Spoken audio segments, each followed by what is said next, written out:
Hey and welcome! I'm so excited for today's video because we are going to do this cool DIY skort. It's very beginner friendly and you can make it in one day. I hope you enjoyed the video. Let's jump right into it.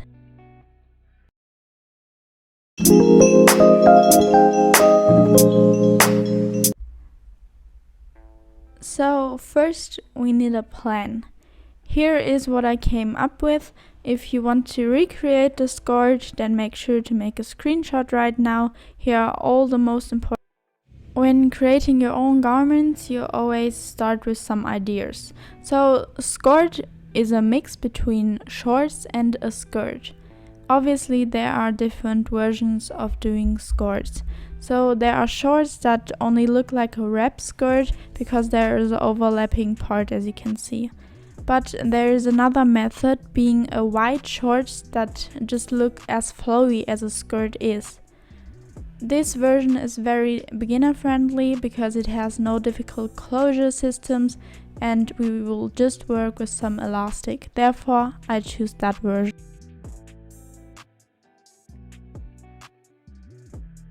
Continuing with the materials, I would recommend to use flowy fabrics. That could be, for example, viscose or jersey, because we want to have a nice flow in our garment. But make sure to be aware of the differences between sewing with non-stretch and stretch. So for my skort, I used 1 times 1.5 meters of viscose jersey plus elastic, but the length of the elastic depends on your hip size, which is that part right there. Now let's talk about pattern constructions. Here you can see a normal pattern of a regular shorts. To construct our pattern we need different measurements. So here is the side seam. On your body, the side seam is the part that goes from here to here. And you also need to measure the widest area on your body, that's probably your hip, and then you divide that measurement by 2 because the pattern is only for one leg. I did this because my fabric was non-stretch and otherwise I wouldn't be able to put it on. But if you are using, for example, jersey, you do not need to do that. Next we have I called them measurement for the back and measurement for the front. Down here you can see the measurements on your body. I guess that's easier to understand. Here's the back and the front. Here is my waist, which is the point where my skort is going to end, but you can make it even higher or lower if you want to. So in my case, the measurement for the front starts at the waist and ends right here where the side seam is. The same also counts for the measurement for the back. The measurement for the side seam depends on your preferred length of your skort. Now that we measured everything and constructed this pattern, we do cut parallel lines in this pattern. Don't cut in your measurement for the back and the front, that's very important. After that you want to spread out your pattern evenly to a quarter circle. If you want your skort to be even more flowy, then spread it out to like a half circle. And then you are going to connect all the single pattern pieces to a whole line.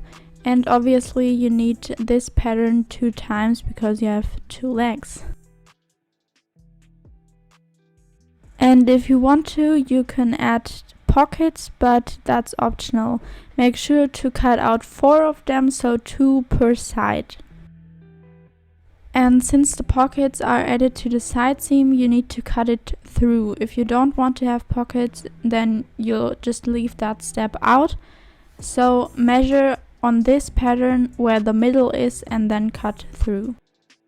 My tip would be to copy measurement for the front and for the back from a well-fitting shorts, because then you exactly know how the curve needs to be curved.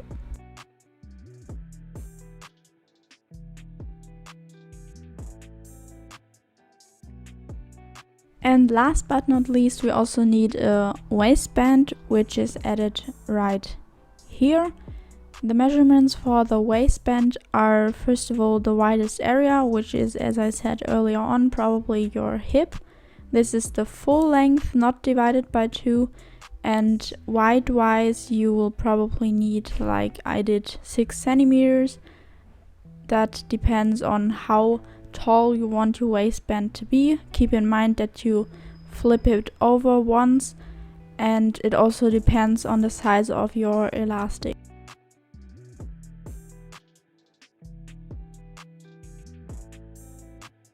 So that's the plan, and I would definitely recommend to make a mock-up piece from a cheaper fabric, because I also needed to make some little adjustments so that everything lines up and so you don't waste your expensive fabric.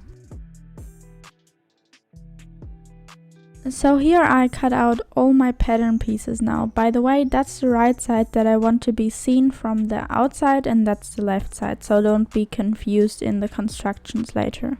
So you have 2 pieces for the back, 2 pieces for the front, and make sure that they are mirrored so that you don't have 2 front pieces from the left side, for example.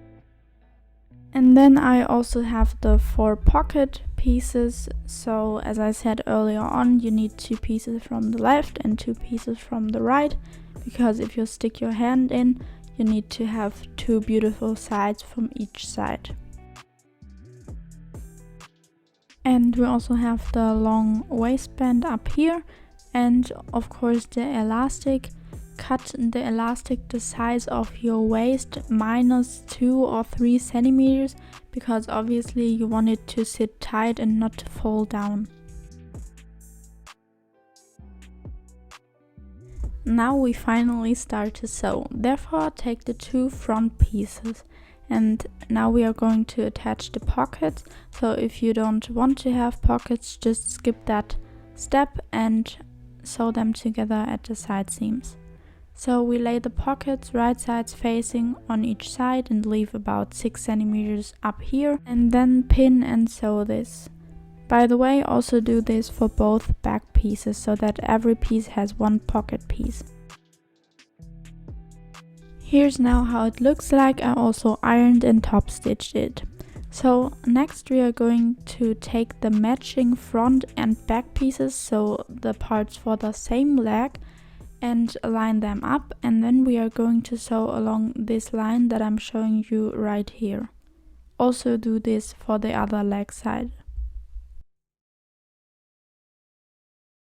After you sewed them right sides together, you should have something that looks like this. Our next step is to line up the front pieces, and only the front pieces, right sides together, and then to sew along this line. Here's now how it should look like, and now we are going to spread it out to its full length so that we are able to attach the waistband.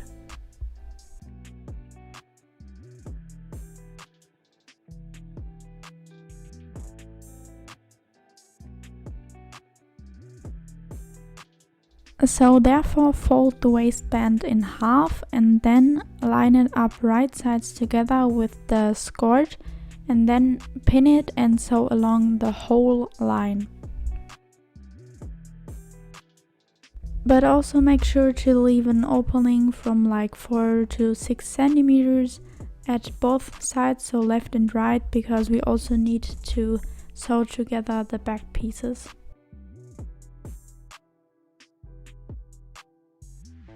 So now, as I already mentioned, make sure to line up the back pieces right sides together and then sew along these parts as we already did with the front pieces.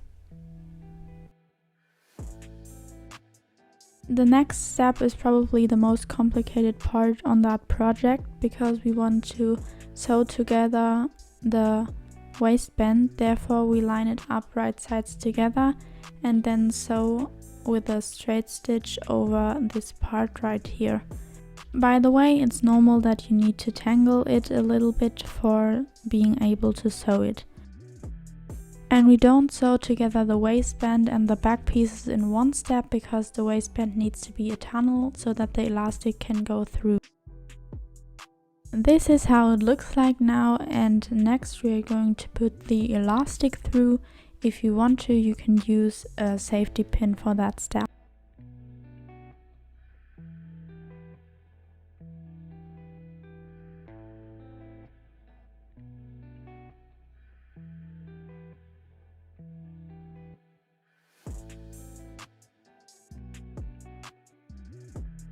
To secure the elastic, use a zigzag stitch and make sure that it's not tangled but lays flat everywhere. Next, put the elastic in the skirt or the waistband completely, and then we are going to sew together the last bit of the waistband to the skirt, right sides together.